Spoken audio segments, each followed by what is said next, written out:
Hey, what's going on, everybody? It's your guy Xavier from One of a Kind Customs, and today I'm gonna be doing the red and black zebra print custom on these all white forces. These are straight out the box, brand new. I'm gonna be doing this custom from my brother Pedro.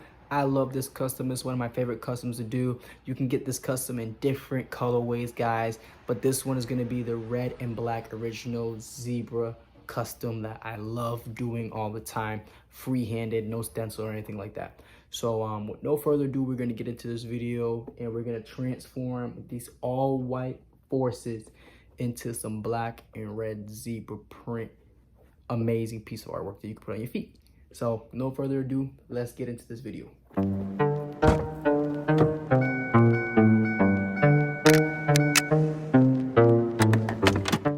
All right, so we got the laces off those. So right now what we're gonna do next is prep the shoes with some prep and leather deglazer. And then after the prepping stage is over, we're gonna go ahead and start hitting these bad boys with some paint. So let's get to the next step. No think. Here is the bottom of the ones I just hit with acetone. I don't know if you can see in the light really, but yeah, right there, you guys can see how you could actually see, like, you know, the silicone material the bottom is made out of, I believe. Like, it doesn't have like a gloss finish to it anymore. It looks pretty like rough, like the actual raw material, without, like, you know, the finisher on the bottom of the shoes and stuff like that. So when you hit anything with acetone, there you go, like it will strip it to like the raws of the raw pretty much. And that's what I wanted to do for the bottom of these, since I'm going to be painting the bottom of them. And I know the paint on the bottom probably isn't going to stick on there for like, you know, forever obviously, but it's good just to still prep the bottom just so the paint can adhere correctly to the shoe and actually be part of the actual fabric material that the bottom of the shoe is actually made out of. Is not just like setting as a top coat, but the paint is actually going to be able to the pores in the bottom of the shoe is actually going to be able to absorb the paint, if that makes sense, a lot more, so it actually becomes like one with the shoe and not just kind of like as a layer on top of the shoe, you know what I'm saying? So I'm going to go ahead now and show you guys the other one I didn't hit the bottom with. So on these ones I didn't hit the bottom with acetone, and you can still see it has like that glossy look to it, like versus the other one it was a lot more like raw looking and stuff. Like you can see the paint still from this one, like how white and glossy it still looks. I don't know if you guys can really see that right there, like see the shine. Obviously there's a light right here, but like there's like a gloss, like, you know what I mean, like a glow. So that's what you don't want if you're painting the bottom of your shoes. You don't want to just paint over it and think you don't have to prep it because it's not leather. You still want to make sure you prep the bottom of your shoes. If you decide to paint the bottom of them or do anything like that, it's very important, very crucial, because every material is made of something different, and every material you know, receives paint differently, and paint goes on every material differently. So still make sure you're prepping your whatever you're painting, because it's very important, and you want longevity. You don't want to waste your money on the paints that you bought because you know, the custom didn't last long and the client wasn't happy. So make sure you guys just hit the bottom of your shoes, you paint them with some acetone, and then throw your paints on there, and yeah. Alright guys, so after me going ahead and prepping the bottoms with acetone, I went ahead and grabbed a level 400 grit sanding block. Pretty good. And I got some green regular scratch pad you can get from your local supermarket. And I'm going to do this before I start airbrushing the shoe to get it prepped right. So right here, I'm just very, very lightly going over the areas I know I'm going to be hitting with the airbrush.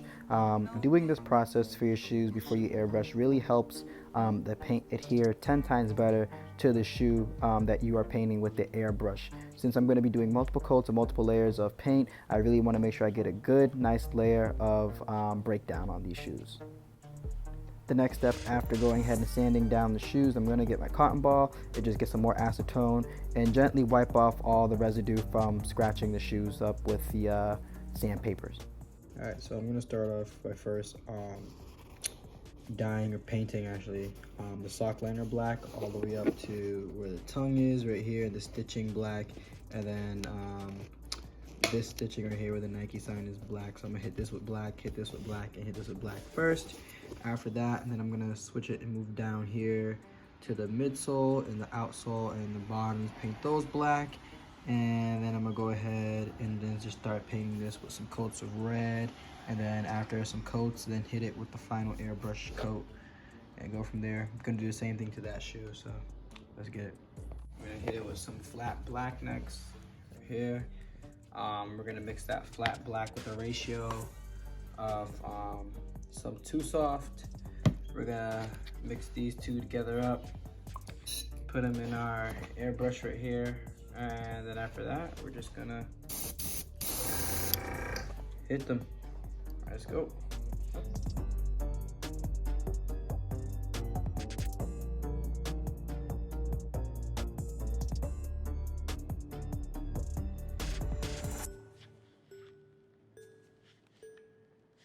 Longing is the music of our sphere. The gift of life is never more or less. It starts at any time. Hey guys, one thing I realized when I was doing this, also just a quick tip, don't do what I just did. If you're airbrushing something so sensitive like this and very small, have your compressor on very low PSI. You do not want to be spraying things that are very fine lined and very small with a high PSI on your tank, because you're just going to get a whole bunch of paint coming out and it's not going to be like those nice thin layers where you can actually control the airflow and the fluidity of your brush. So make sure when you're painting with the airbrush and you're doing a lot of coats or you're doing fine line things, keep your PSI low. Remember to keep your PSI very low on your machine, so that way you don't get a lot of overspray and just a whole mess. So keep that in mind. But nonetheless, guys, this custom came out great. I'm finishing it up right now and they're looking amazing. I had no issues with this and I can't wait to give these to Pedro and see his reaction on these custom Air Forces. What's going on, guys? So I finally finished this custom and it looks amazing. I'm so happy on how these came out. Only thing I do is lace them up, call it a day. I think that's it for the video, guys. If you guys loved watching this and you guys want to continue to follow me on my journey of sneaker customizing and all that cool stuff, go ahead, you know what to do. Give this video a thumbs up, give it a share. Thank you. And don't forget to subscribe. You guys can also follow me on all my social media platforms right there. Facebook, you feel me? Instagram, you know what it is. Twitter, you know what I'm saying? And TikTok, you feel me? So God bless you guys. Don't forget, you are one of a kind. There's no one like you. And remember to use what's in your hand as your gift given to you from God, because you never know what your gift can affect or change or with the people around you or whatever, all that good stuff. You know what I'm saying? So anyway, peace out. Love you guys. God bless. And see you in the next one. Peace.